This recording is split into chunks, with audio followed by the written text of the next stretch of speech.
Ms. Katie Petros has so graciously volunteered to moderate the forum today, and she is limited in the time she can be with us today. So we want to get started as soon as possible. I want to thank you so much for showing up. You know how important this is, and all we aim to do is to arm you with information so that you can make the most informed decision. So I am not going to say anymore. We welcome you to the community center. We hope you guys come back time and time again. We love to have you here. And without further ado, Chris? Hi, everyone. On behalf of the Ask Club, which I'm all sure you're part of, right? I wanted to welcome Fausto and Joe. We've been hearing about these candidates for months now, but I really felt that this was our opportunity to have them address some issues that might be a little bit more focused on seniors and then as well as immediate concerns vis-a-vis the hurricane. So without further ado, I'd like to introduce Katie Petros, who's going to be our commentator. Hi everyone, good afternoon. Thank you for coming. And we will go ahead and get started. I think the format, just to let you guys know, you're pretty familiar, you've been doing this a while now. I can attest to that. We'll do about a 2-minute introduction just to let people know who you are. Most people are well aware of who you are in the community. And then we'll start with questions, which each of you will get a chance to answer each question. And we will flip-flop who goes first. And we will stick to about a 2-minute answer. Some will be probably shorter, and I'll just let you know time right around the time that it happens, and there's time to wrap up your thoughts, so you don't have to have an abrupt stop. So let's go ahead and start with Fausto. You want to give an introduction of yourself, and then we can get going. Thank you, Katie. And thank you to my fellow Ask Club members. I'm Fausto Gomez, and I'm here to ask for your support to be your mayor of Key Biscayne. Here joined by my wife, Alina. We've participated in a number of Ask Club activities. We've gotten to know many of you, and we certainly want to thank you for your friendship and hospitality. Okay. Before proceeding, our neighbors in the west coast of Florida are facing one of the most destructive hurricanes ever in the state. We have over 100 lives that have been lost, significant property values. So I'm just going to simply ask for us to have a moment of silence for them, bow our heads, and before proceeding.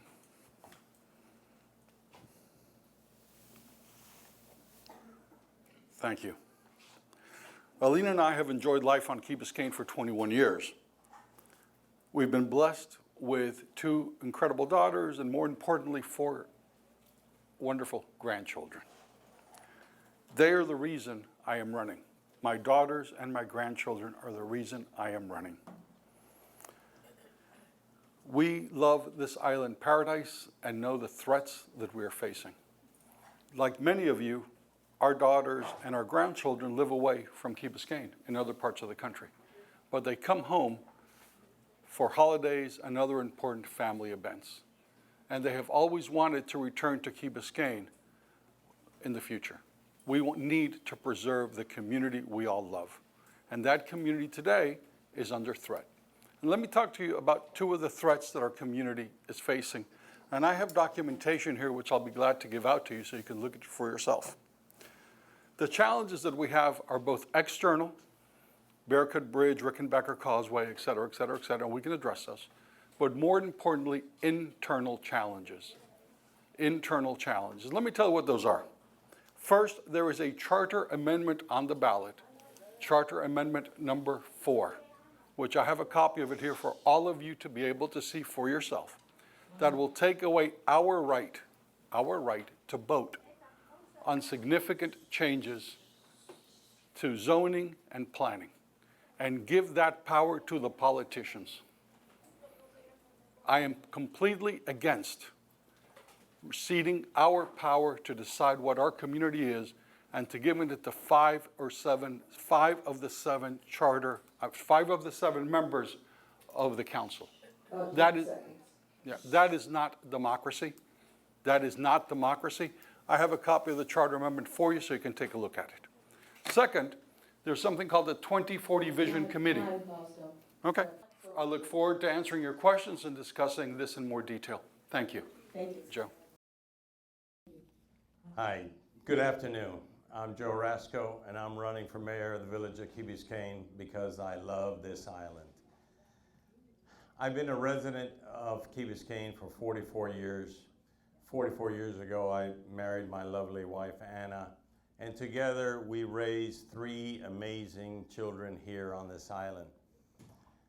I have now 6 grandchildren, and 2 of those grandchildren live here on the island.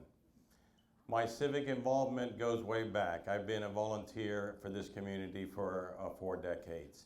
I was involved with the incorporation movement.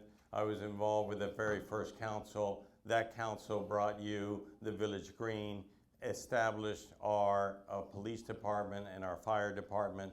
And then later in 1998 to 2002, as your mayor at that time, I was instrumental with this building where you're sitting at to get that going, in addition to having the construction of the fire department, of the fire station and the police station. We are now at a critical juncture. We're at the crossroads, and we need to do important infrastructure projects. And those are Rickenbacker Causeway, and more importantly, the Bearcut Bridge, based on what's happened in the West Coast. We need to, secondly, we need to take care of our stormwater. These resiliency projects are very important. We need to bury the power lines, and we need to take care of our beaches. We also have to finally enhance our quality of life, and that means that I am opposed to any increase in density. And we also need to work on very important things like expanding our playing fields. Our kids don't fit in our playing fields, and this is a quality of life issue that we need to address. Solving these issues will be costly, and I have a proven track record of delivering transformative capital projects on this island and doing so without increasing your taxes.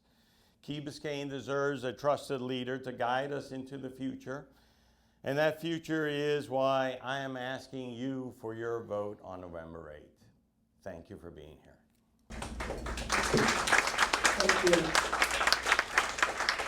Okay, as we ask the questions, we'll do, that was a 3-minute time clock, and then we're gonna do 2-minute time clocks for answers, just so you know.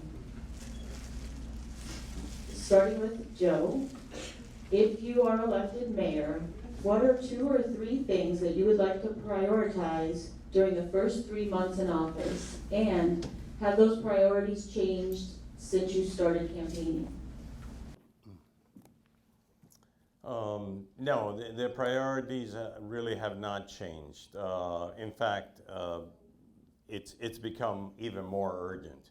I've been talking about throughout this whole campaign about the Rickenbacker Causeway, and there is an excellent plan that the village has developed. A lot of these things the village is doing and doing very well, and what we are doing as part of being on a council is to prod them on to continue to do these excellent things. One of them is this Rickenbacker conceptual plan that's already there. You can look at it, it's on the website. The Bearcut Bridge, that has become even more urgent since this last hurricane, but it was always a part of my platform. Third, the stormwater drainage. This has been, we passed a bond 2 years ago that included $100 million so that we could start that process. And we are beginning that process. And by doing so, we will help our property values and help all of our neighbors to have a better quality of life by being able to take care of the water that's on our streets. Beach nourishment goes hand in hand with the resiliency projects that we have to do. And the beach is so important for us here on Key Biscayne. It is the lifeblood of our community. So with those things, I think I've covered them. And these are the things that I've been talking about for months now. Okay, thank you. Also, do you need a restatement, or do you want to go right? No, same question. Yes, same question. 2 to 3 priorities during the first 3 months, and have they changed since you started campaigning? Sure. First priority, like Joe, is the Rickenbacker Causeway. The difference between me and Joe is he speaks in generalities, I speak in specifics. Let me tell you the specifics of how we're going to fix the Rickenbacker Causeway and the Bearcut Bridge. Number one, the Bearcut Bridge cost $90 million to replace. The money is there today. How's the money there today? The toll generates $11 million. Transportation financing is bonded at 10-1. That is $110 million immediately on the table. What's required is leadership and political will to get it done. Second, if I propose to move the Rickenbacker Causeway to the Miami-Dade Expressway Authority. Why? Miami-Dade Expressway Authority is a part of Miami-Dade County. In 1994, when the Miami-Dade Expressway Authority was created by Miami-Dade County, the Rickenbacker Causeway was supposed to be a part of what is called MDX. And in addition to that, they take all the toll revenues from all around the county, from Homestead to North Miami Beach, bond it, and then use it to take care of transportation problems. We will be fixing the Bearcut Bridge and the Rickenbacker Causeway with other people's money. That is a specific plan. The other thing is, people talk about we want a seat at the table. I don't want a seat at the table. On behalf of you, I want to own part of the table. And let me tell you how we do that. The County Commission amends the board of MDX to include the mayor of Key Biscayne and the mayor of the city of Miami. Now it's not a question that we're supplicants. It is a question that we're sitting at the table when the decisions are made, and we have specific votes to do that. That's going to be my first priority. And when I'm elected mayor, with your vote and with your support, I will go to the county commission and we will get that done. We will take care of the Bearcut Bridge. We will take care of the Rickenbacker Causeway. I know where the money is. Thank you. We'll come back to the causeway a little bit later for some more detail, just so you know. Question number 2, affordable housing is impacting many people in our community, but seniors living on fixed incomes are one of the most vulnerable populations affected by this problem. Would you be in favor of enacting policies in our village to put in place some form of rent control, or do you have another idea of how to manage this situation? And Fausto, you go first this time. Thank you, Katie. So this is a great question. I'm going to invite you to take a look at the literature on the table, the literature that I've put there. You will see that I am the only candidate running for mayor who specifically discusses senior programs and senior housing. I am committed to putting senior housing on Key Biscayne. And I am the only one sitting at this table who has done a senior housing program, which is on Flagler Street and 14th Avenue. So I know how to get it done. I've done it in the past, and we're going to do it for here. Now let's talk reality about senior housing. The reality is that the state of Florida has 2 programs to fund senior housing. It's called SHIP and it's called SAIL. Just to interrupt real quick, we're going to do assisted living in the next question, but if you could talk specifically about rent on Key Biscayne right now. Yeah, okay. Okay? So the question is, am I in favor of rent control? Rent control. Yeah, I am not in favor of rent control. I'm not. That is my philosophy. I'm just not in favor of rent control. I'm in favor of affordable housing, which is different than rent control. And how would you put that in place on this island? Frankly, subsidies from the village. Other communities have done it. There's no reason that we can't do it. We have a $36 million budget. Frankly, I have some questions about the expenditures. I think we need to invest, and we need to reduce the budget in certain categories, and we need to invest more. And there is nothing more important to me than, frankly, making sure that our seniors continue to live in the community that they love in their golden years. It is unconscionable that we would force them out because of real estate values or real estate values. And that would lead me, and I'd love to have a question about the 2040 plan and the overdevelopment of Key Biscayne. That's going to which will move all of our seniors out and make this community unaffordable. Okay, thank you. Joe, if we could just hold our applause to the end so that we can... Certainly. The question is, affordable housing is impacting many people in our community, but seniors most importantly. would you be in favor of enacting policies in our village to put in place some form of rent control, or do you have another solution to help people stay in their homes who are renting on the island? I would not be in favor of rent control. I think it's been tried in a number of different places. But certainly, I am very conscious of the needs of our seniors and trying to work through those situations. The village is going to play a part in that, and the village can play a part by finding solutions to these issues. For example, perhaps we can take a lot.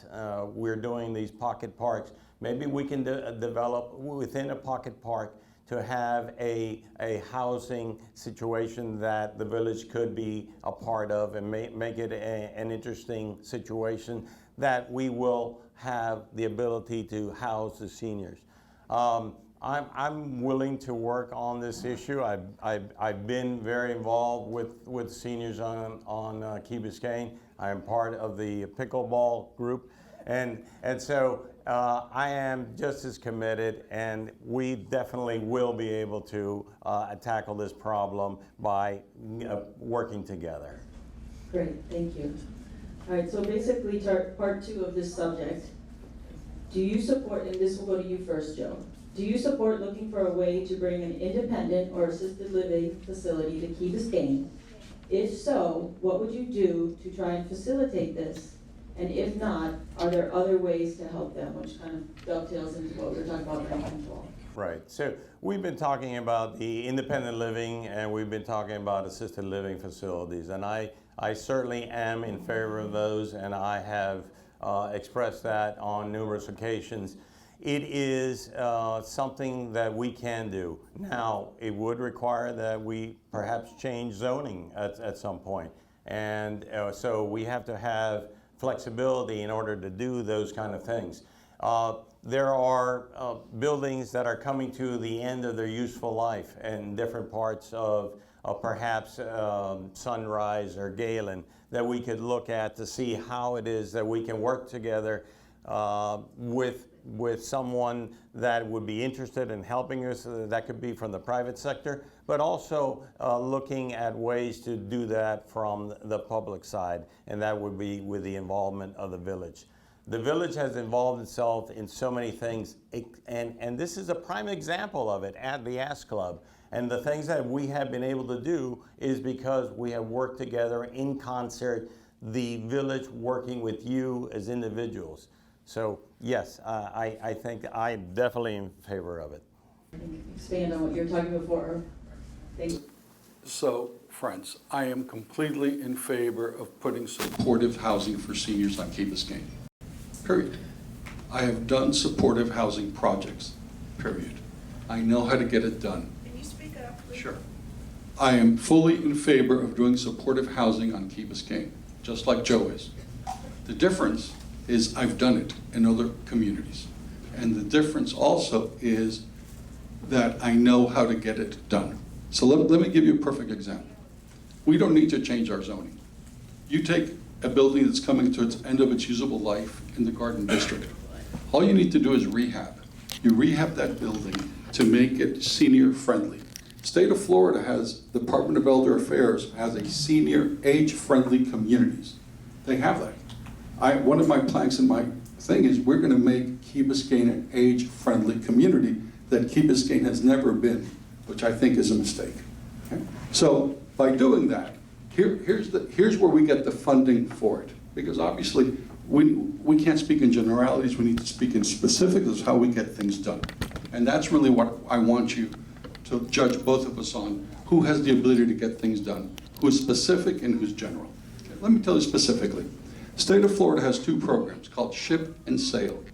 Those programs are to fund supportive housing and senior housing. However, if we accept Ship and Sail dollars, then everybody from the state of Florida can move to Key Biscayne into our supportive housing units. I don't think you want that. If we're going to do supportive housing on Key Biscayne, we want our residents to benefit. So we need to look for alternative sources of funding. The alternative sources of funding is the state law allows the village of Key Biscayne 10 seconds. to provide incentives to the developers of affordable housing and senior housing by limiting the taxes and things of that nature. And that's what we need to look at in order to get it done. Thank you.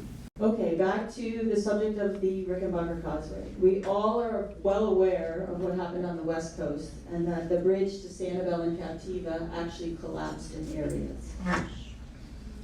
Does this event impact your strategy for the causeway, all of it, or would you now parcel out Bear Cut, since we also know that that's the most vulnerable, and how can we use this event to help us speed up the timeline for bridge repair specifically to that area? And Fausto, you go first. So the question is, have the events of Hurricane Ian changed the timeline with regards to the Rickenbacker and Bear Cut Bridge? Not necessarily the timeline, but because of this, can we use this as an opportunity to speed up the timeline? And if we can, how would you get that done? Sure. First of all, Bear Cut Bridge is an existential threat to our way of life, period. Why? If a Category 2 or Category 3 hurricane comes, the Bear Cut Bridge will probably collapse.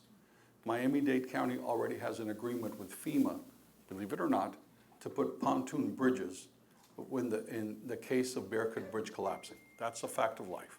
Now, so there's something called PD&E, planning, it's a sort of a term of art in transportation that needs to be done. The quickest PD&E that was done was for the port tunnel in the city in Miami-Dade County, which was 18 months. Okay? The PD&E can be done for the Bear Cut Bridge within an 18-month time period. It's already been done for the port tunnel. In addition to that, we've talked about where the money is. We've identified the money. I've discussed about the toll, and I've discussed about MDX. We can get the Bear Cut Bridge done rather expeditiously, probably I would assume 3 to 4 years. Right now, the timeline to do the Bear Cut Bridge, if you talk to the village, is 2030. Okay, that 2030. That is wholly unrealistic because we are subject to hurricane coming any single year and destroying the Bear Cut Bridge. So specifically about the fact that Hurricane Ian impacted the bridges over in Sanibel, and we have Bear Cut Bridge, is there a way to use that event to help speed up the timeline to get a repair or a replacement of that bridge? And if so, how do you see us doing that?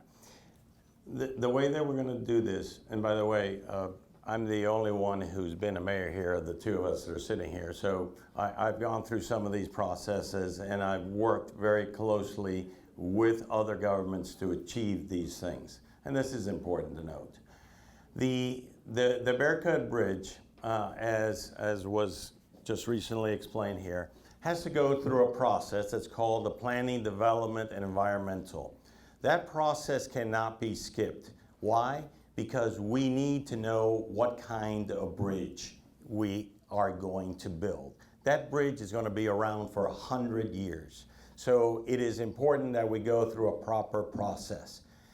There is probably no way that this is going to cost $90 million. So talking about the financing of something until we know the actual cost is kind of a waste. So the important thing is, how do we expedite that process? And the expedition of that process is working together with Miami-Dade County. Miami-Dade County owns this bridge. We don't own this bridge. So collaboration is extremely important for us to get this done. The fact that the statement made, which is not accurate, is that there is money there already. No, there is not money there already. We need to go through this process so that this bridge is also eligible for state and federal funds. Otherwise, the toll payers of that road, would have a much more increased cost. We need to reduce that cost. NDX can't solve these problems. You need to fact check some of these things. This is not exactly like that. What I can tell you is that I have worked on multi-billion-dollar projects as part of being part of Miami-Dade County when I was there as thank you. We're going to do a follow-up question on this. And I want to get a little more specific on the MDX and the idea, because it has been presented that that's a solution, and what I'd like you to tell the group here are the roadblocks that may exist in advance of them being willing to take this bridge and then fund it. And I think the second part of this is that the tolls that are specific to 5 expressways that they currently control are what they have control over, but it's very specific to those 5 expressways, if I understand it correctly. And you feel free to elaborate on that. But Joe, if you could start with, what do you see the roadblocks specifically to the idea that the MDX would take control of the Rickenbacker and do a new bridge? Number one, MDX operates to improve mobility throughout Miami-Dade County, okay? They have 5 expressways. We have no nexus to those 5 expressways. Those 5 expressways relieve traffic in Miami-Dade County. We have, throughout Miami-Dade County, very, very congested roads. So to suggest that MDX is going to take over a much less congested road, as is the Rickenbacker Causeway, and is going to appropriate funds for that is ludicrous. That's not possible. So this MDX plan really isn't a plan. What we need to do, and that's what's really important, is how do we expedite the process of creating this Bearcut Bridge? And again, that requires collaboration. That requires that we understand the facts. And the other fact that's not there is the toll monies are completely used up. They are not available to us at this time. So we need to look for other sources of funding so you, the toll payers, do not have to shoulder that by yourselves. I disagree wholly with almost everything that Joe said. Let's talk facts. Joe was the director of the Intergovernmental Office of Miami-Dade County when Mayor Jimenez sought to privatize the Rickenbacker Causeway and raise our tolls, $5 in and $5 out. He used 2 firms to privatize it. One was Fig Engineering and the other was Munilla Brothers. Those 2 firms were involved in the tragedy of the FIU bridge collapse, and that's why the privatization effort failed. At that period of time, that privatization was being discussed with no CPAS for us, $5 in and $5 out. Joe was one of the leaders of Miami-Dade County. He ran the Intergovernmental Relations Office of Miami-Dade County. So if I could redirect you to the MDX. Well, I will. Okay. Okay. But I'm just clarifying facts. Okay. Second point is this. MDX is the transportation agency owned by Miami-Dade County. It is just like Jackson Memorial Hospital, which is, but it has an independent board and has independent dollars. Now, I know for a fact that our village manager called the former executive director of MDX and asked him if this was a viable solution. And he was told yes. I also know for a fact, Katie, that you spoke to somebody here in the audience to find out if this was a viable solution, and you were told yes as well. It's very simple. MDX operates 5 major expressways in Miami-Dade County. They collect toll revenues from 5 major expressways. They bond that toll revenue in a pot, and then they allocate dollars to where those dollars are necessary. Frankly, the Rickenbacker Causeway is owned by Miami-Dade County. MDX is part of Miami-Dade County. The chairman of the MDX board is the chairman of the board of the county commission. And in 1994, when MDX was being created, well, let me just finish this. In 1994, when MDX was created, in the governing documents, there was being contemplated that Rickenbacker Causeway would be given to MDX to operate. Okay. It is very simple. Thank you. All right, going on to issues about, and you know, I would have liked you to explain if there's some obstacles, but I think what you're saying is there are no obstacles and this could happen and we could get a seat on the board without any issues in your mind. Well, You want me to take it? I would like to offer that too. all right, we'll do a 1 minute here. Sorry, I had to do a follow-up. Go. Based on state statute, okay, and these are facts that you can look up, okay, there is a way that that board is composed. That board is composed by appointees from Miami-Dade County and also by the governor. So again, to suggest that we would have a seat on that board defies what exists there in statute, what actually is there. It is a subject of litigation as we speak also.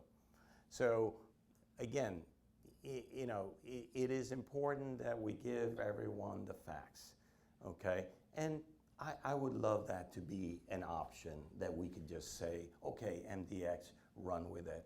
But no, I'm not gonna tell you those kind of things. I'm not gonna tell you something that is inaccurate. So let's focus on what actually can be done and not what might be a pipe dream here. Thank you. Fully disagree with Joe. It's very simple. MDX is an organization of Miami-Dade County. Yes, it is created also in statute.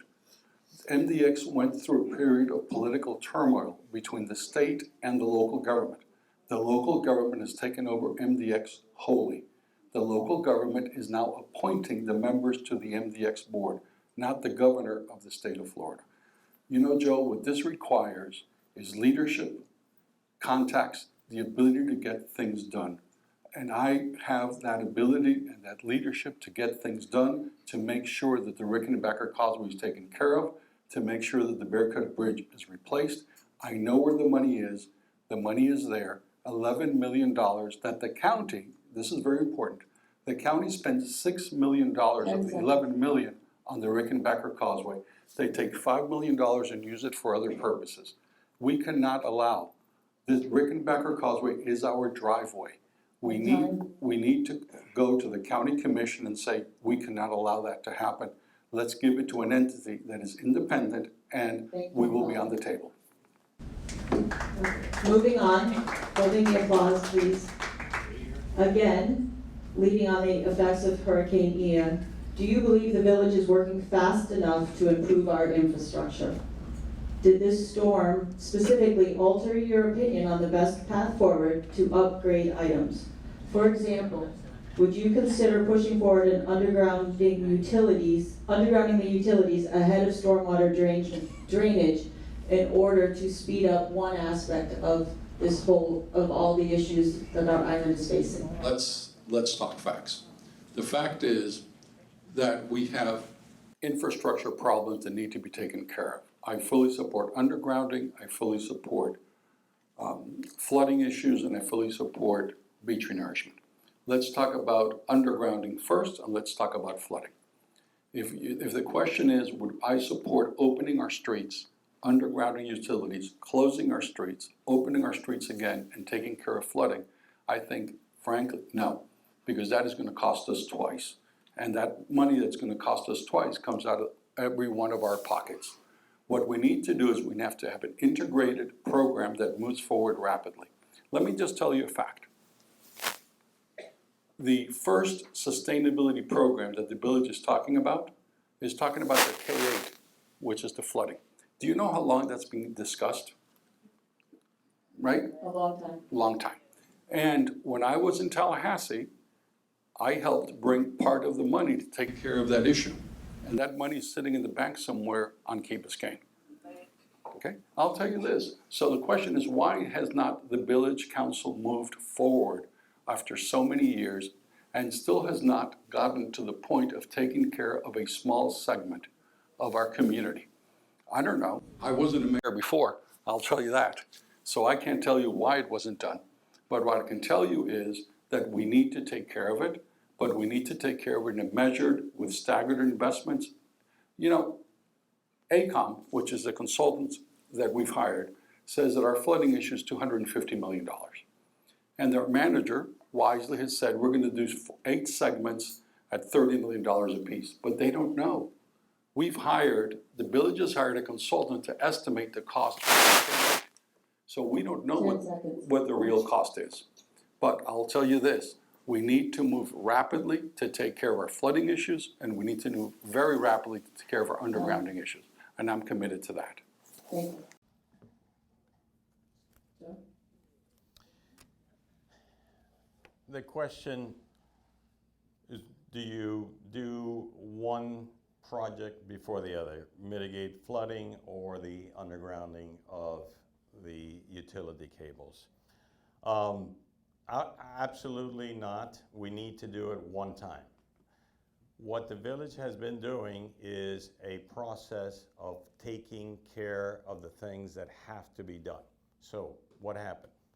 2 years ago, you the voters decided that it was a good idea to undertake these projects so that we can mitigate flooding, bury our lines, and take care of our beaches.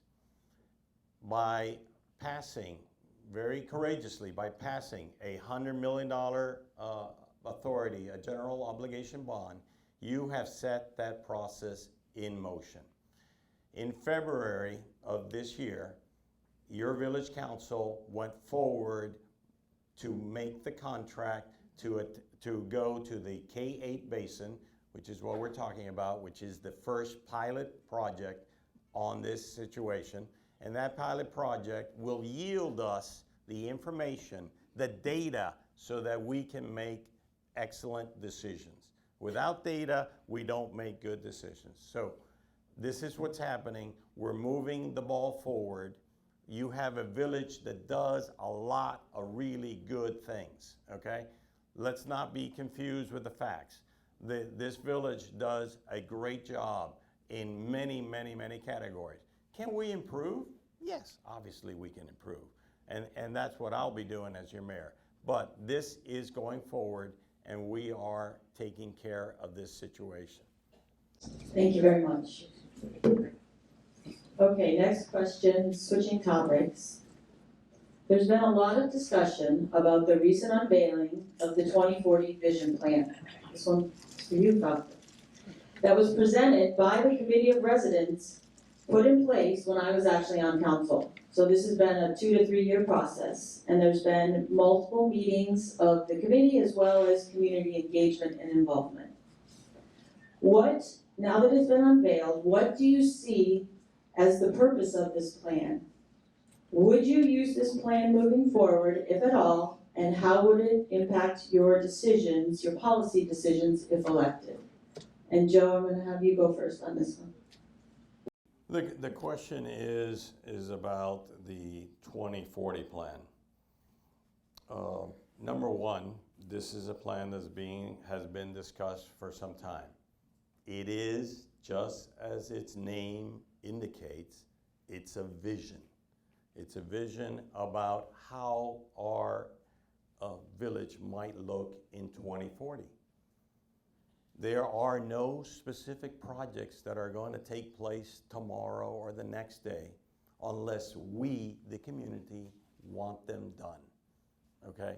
A vision is an important thing to have. It's an important time to spend to think about what our future is going to look like. It's very important that we do so. We had a vision back in the day that we wanted a central park on Key Biscayne. And that vision became the Village Green. We had a vision that there are important buildings. We had our police officers and our firefighters in a dilapidated situation. We built them a fire station, we built a police station, we built this community center. That was part of a vision of you, the community, with input to your council people, to your mayor.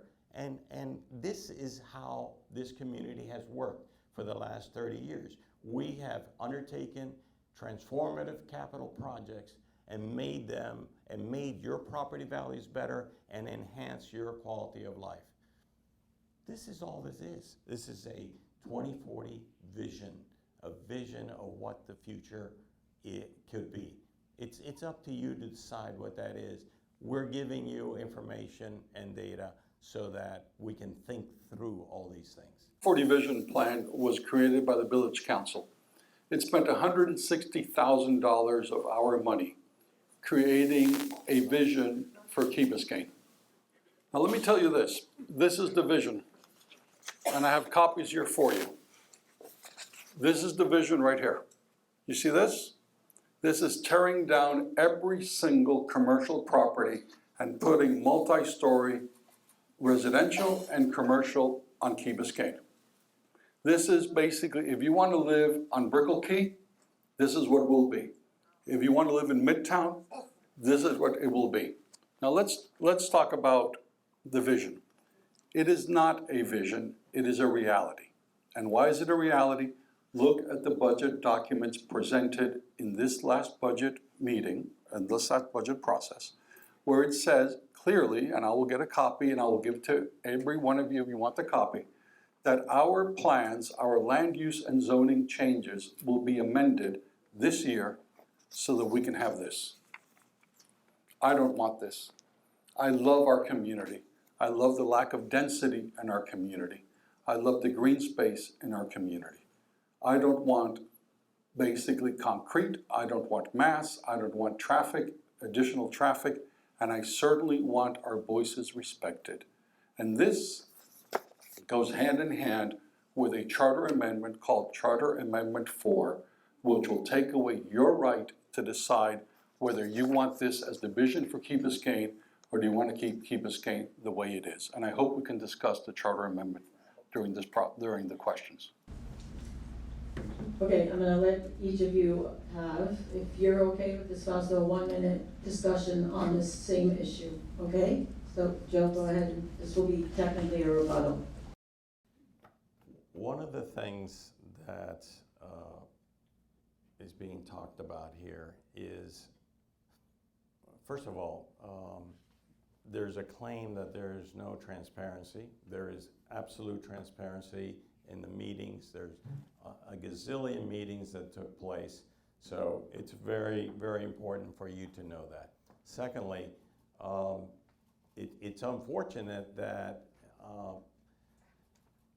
that my opponent has gotten into a complete, I guess, a war with our neighbors that sat on this 2040 plan. It's there in the Islander. You can read it also. So, you know, is this the way you want to govern? This is not appropriate. Again, this is a vision.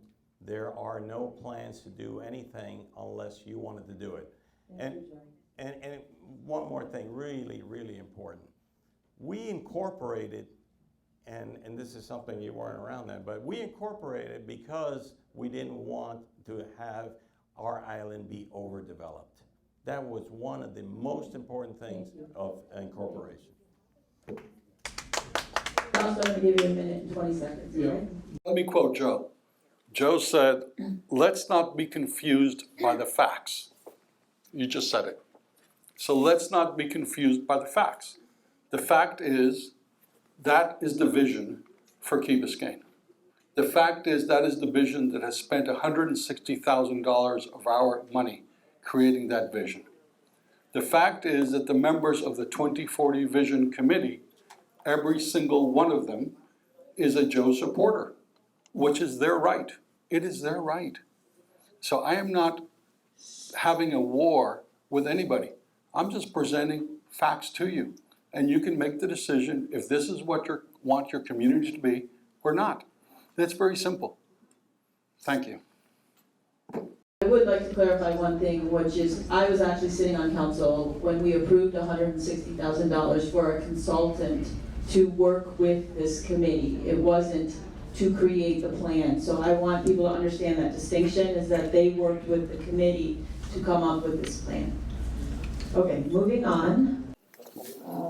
Excuse me, Katie. Yes. Yeah, I certainly don't want to debate you, but the bottom line is $160,000 of our money was spent in a consultant to develop the plan and to guide the plan. I agree with that. Okay, thank you. All right, next question. And it'll start with Valco. Do you think the annual budget process that the village undertakes works well? Are there any changes you would like to see made? If so, what are they? And how would you work to implement those changes? Well, I think the budget process works well. So I don't have an issue with the process, I have an issue with the budget. And that's the difference, okay? The budget, basically, the manager proposes a budget, which traditionally is blue sky, which is everything from soups to nuts, which is every single manager in every community does that. Then it falls to the responsibility of the village council to look at those recommendations and sort of tailor them to the vision that they have and to the needs of the citizens. I will tell you this, I think the budget process is normal, it works well. I think the decisions that emanate from that budget process have not been correct. I believe that we have an orgy of overspending on Key Biscayne, bottom line, okay? The manager proposed a 13% tax increase, a 13% property tax increase. We were one of 4 communities in Miami-Dade County that were proposing a tax increase. Organically, we had a 10% tax increase because of our property values increased, and so therefore we kept the millage rate the same, it'd be a 10% tax increase. So the manager proposed 3% higher than that, 13%. The village council ultimately got to a conclusion and they lowered the manager's recommendations. I still think the budget is too high. I still think we need to look at the budget in 2 areas. We need to look where we need to invest, and one of the investments, frankly, are programs for seniors and senior housing, okay? And where we need to cut. Now, I was a member, invited member to the board of something called Florida Tax Watch. It is the leading statewide organization that deals with budget and taxes. The chairman of it is Governor Bob Martinez. I was on the board with him, and a former U.S. Senator.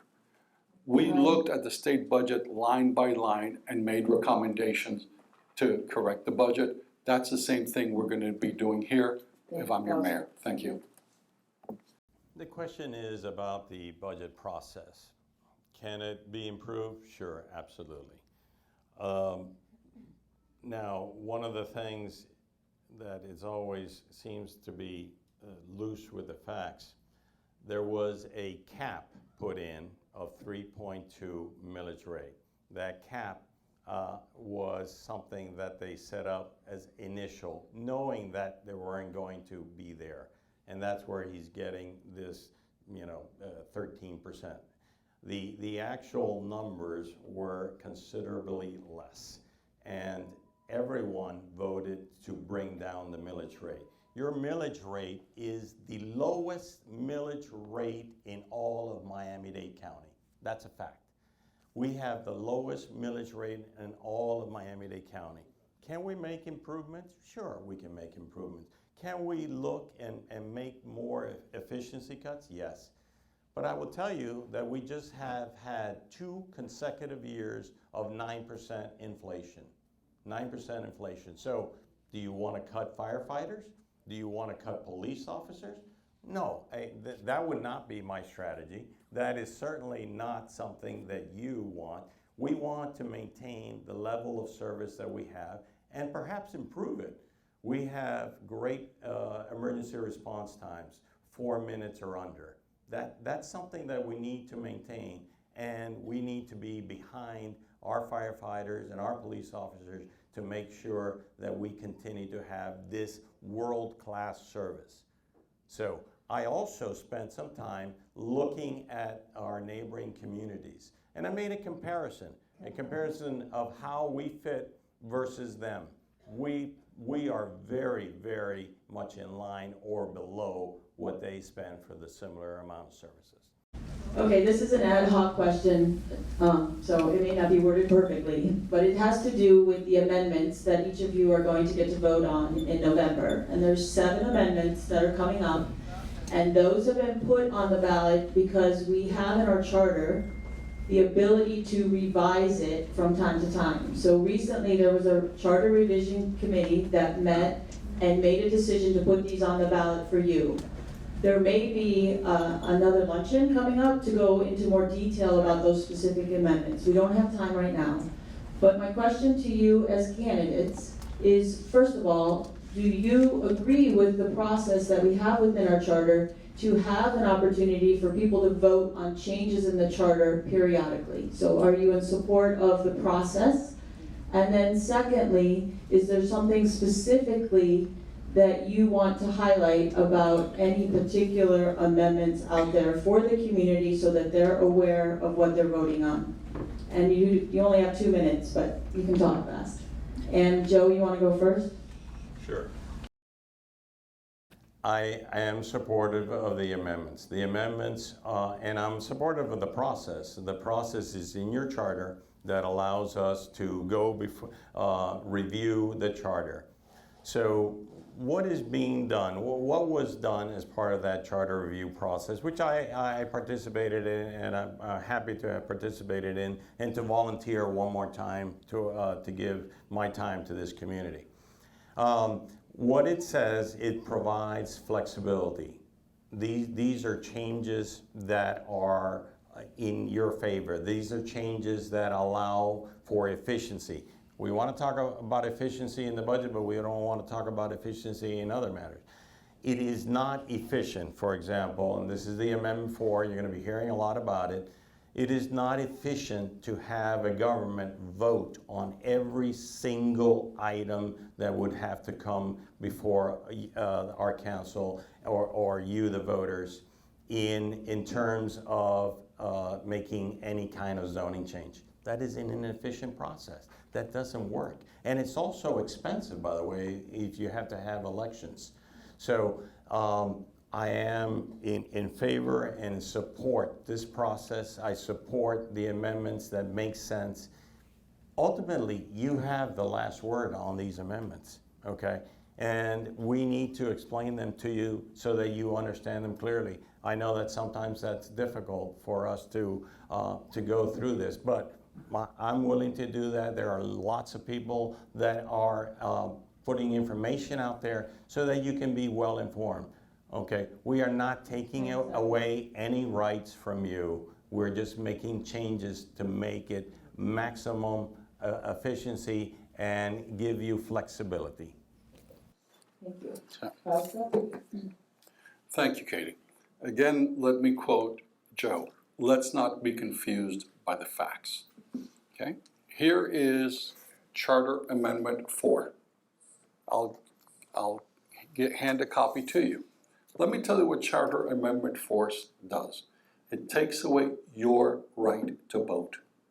It takes away your right to vote. It gives it to a supermajority of the village council. And so if you don't want that vision 2040 that we handed out, that you will not have the right to vote on that vision, yay or nay. You will cede that right to a group of 7 politicians sitting on council. And let me quote Joe again in the local newspaper, and I'm just quoting. He said in the Charter Commission, when he was a member of it, he said, "We're giving them, the council, the power." His quote, not mine. Don't be confused by the facts. Now let me tell you something else about the charter amendments. There is one charter amendment to double our debt cap. Our debt cap right now is $90 million. There's a charter amendment to change it to $180 million. I believe it's premature. Joe is in favor of it. So let me quote Joe again. These are the facts. He said, talking about financing before knowing the projects is inappropriate. He just said it here. Okay? So why are we increasing a debt cap, doubling a debt cap without us knowing what the costs are, what the projects are? Isn't it more simple and more respectful to simply know what we're going to be spending money on? 10 seconds. And then coming to the citizens of Key Biscayne and saying, these are the projects, this is what we need to spend the money on, this is the cost. Please vote yay or nay on that. Thank you. Thanks. Okay, last quick question, just sort of as a wrap up instead of closing.